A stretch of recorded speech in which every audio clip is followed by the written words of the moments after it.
আসসালামু আলাইকুম। এডুনুর শরীফ চ্যানেলের পক্ষ থেকে সবাইকে স্বাগত। আউযু বিল্লাহি মিনাশ শাইতানির রাজিম। বিসমিল্লাহির রহমানির রহিম। আজ থেকে প্রায় 1400 বছর আগে, যখন পৃথিবীতে আধুনিক বিজ্ঞানের কোনো অস্তিত্বই ছিল না, তখন একটি গ্রন্থ নাজিল হয়েছিল, যেখানে লেখা ছিল মহাবিশ্বের সৃষ্টি, সমুদ্রের গভীরতা, মানুষের জন্মের রহস্য, এমনকি পাহাড়ের ভেতরের কাজের কথাও। সেই গ্রন্থের নাম আল কুরআন।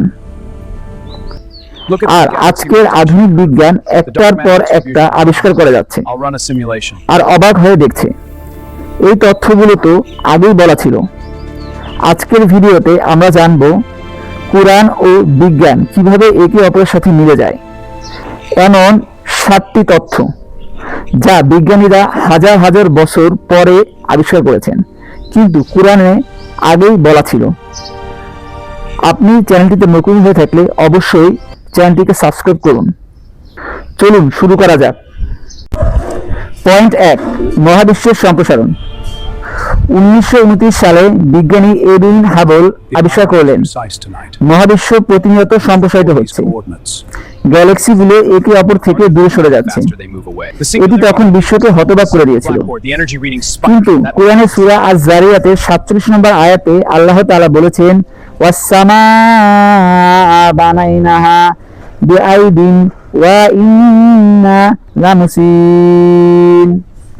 অর্থ, আমি আকাশকে নির্মাণ করেছি শক্তি দিয়ে এবং আমি তা সম্প্রসারিত করেছি। 1400 বছর আগে এই কথা বলা কি কোনো মানুষের পক্ষে সম্ভব ছিল? উত্তরটা অবশ্যই না।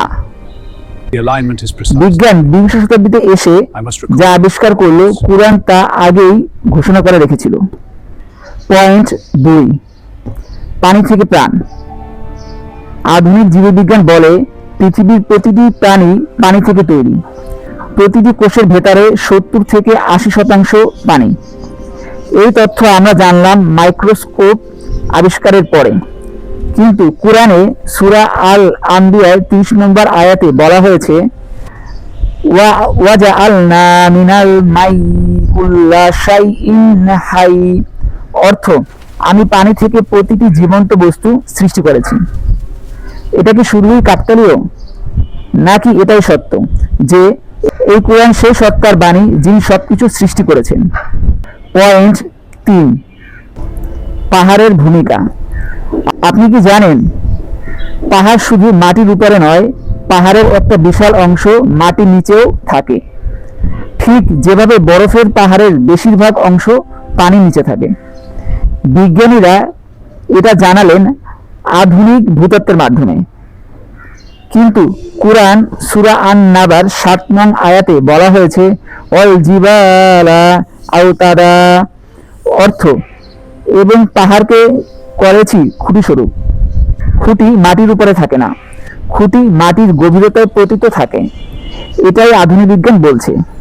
এটাই কুরআন 1400 বছর আগে বলেছে। পয়েন্ট 4, মায়ের গর্ভে সন্তান। এমব্রিওলজি, ভ্রূণবিদ্যা। মানুষের জন্মের রহস্য নিয়ে বিজ্ঞান কাজ করতে শুরু করেছে মাত্র কয়েকশো বছর আগে।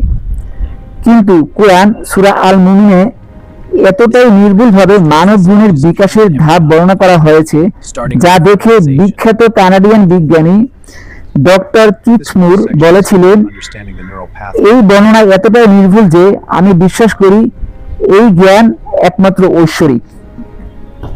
কুরআনে বলা হয়েছে, প্রথমে নুতফা অর্থ বীর্য, তারপরে আলাকা অর্থ জমাটবদ্ধ রক্ত, তারপরে মুগদা অর্থ মাংসপিণ্ড, তারপরে হাড়, তারপর হাড়ে মাংস। আজকের মেডিকেল সায়েন্স হুবহু এই ক্রমই নিশ্চিত করে।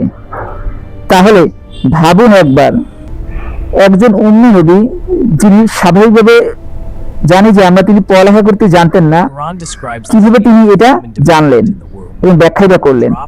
আসলে এটা একমাত্র আল্লাহ তাআলারই বাণী এবং শাশ্বত কথা, আর যা জিবরাইল আলাইহিস সালামের মাধ্যমে আমাদের রাসূলুল্লাহ সাল্লাল্লাহু আলাইহি ওয়াসাল্লামের উপরে নাজিল হয়েছিলেন এবং তিনি তা সুস্পষ্টভাবে আমাদের মাঝে ব্যাখ্যা করেছেন।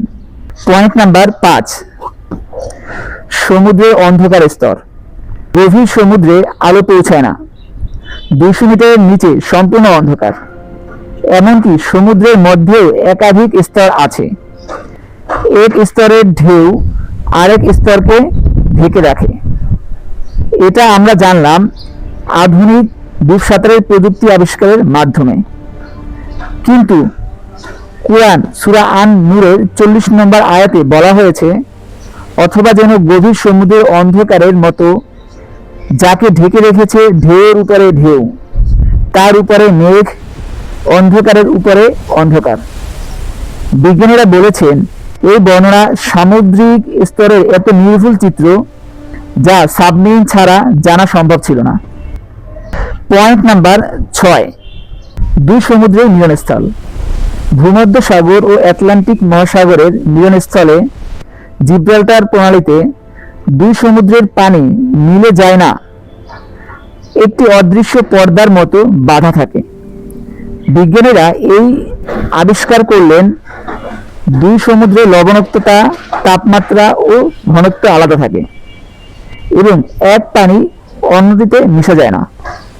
কুরআন সূরা আর-রহমানে 19 এবং 20 নম্বর আয়াতে বলা হয়েছে, তিনি দুটি সমুদ্র প্রবাহিত করেছেন যারা পরস্পর মিলিত হয়, তাদের মধ্যে একটি বাধা আছে, তারা সীমা অতিক্রম করে না। এই আয়াত পরে ফরাসি সামুদ্রিক অভিযাত্রী জ্যাক কুস্তো ইসলাম সম্পর্কে গভীরভাবে ভাবতে শুরু করেছিলেন।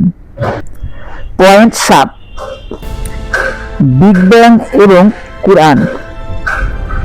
আধুনিক বিজ্ঞানের সবচেয়ে বড় আবিষ্কার বিগ ব্যাং তত্ত্ব। মহাবিশ্ব একটি বিন্দু থেকে বিস্ফোরণের মাধ্যমে সৃষ্টি হয়েছে। প্রথমে আকাশ ও পৃথিবী একসাথেই ছিল, তারপর আল্লাহ তাআলার হুকুমে তা আলাদা হয়েছে।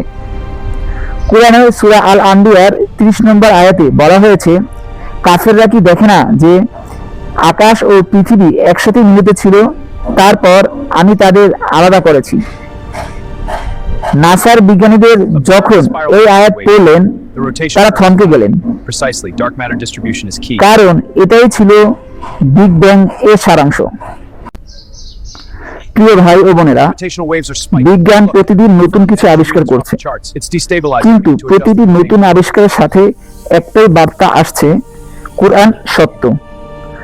আল্লাহ তাআলা বলেছেন, আমি তাদের নিদর্শন দেখাবো দিগন্তে এবং তাদের নিজেদের মধ্যে, যতক্ষণ না তাদের কাছে স্পষ্ট হয়ে যায় যে এইটাই সত্য। সূরা ফুসসিলাত আয়াত 53। কুরআন শুধু ধর্মীয় কিতাব নয়, এটি জ্ঞানের সমুদ্র। এটি সেই সত্তার বাণী যিনি মহাবিশ্বের সৃষ্টি করেছেন এবং যিনি সবকিছু জানেন। তাই আমরা প্রতিদিন কুরআন পড়ব এবং সবের আশা এবং জ্ঞানের আরোহণের জন্য। ভিডিওটি ভালো লাগলে অবশ্যই লাইক, কমেন্ট এবং শেয়ার করুন। প্রতিদিন এরকম নিত্য নতুন তথ্যমূলক আরও ভিডিও পেতে অবশ্যই চ্যানেলটিকে সাবস্ক্রাইব করে নোটিফিকেশন বার অন করুন। আর কমেন্টে লিখুন আগামীতে কোন টপিকের উপরে তথ্যমূলক ভিডিও আপনারা দেখতে চান। আমরা আপনার মতামতকে সর্বাধিক পরিমাণ মূল্যায়ন করার চেষ্টা করব। আজ এই পর্যন্তই। আসসালামু আলাইকুম।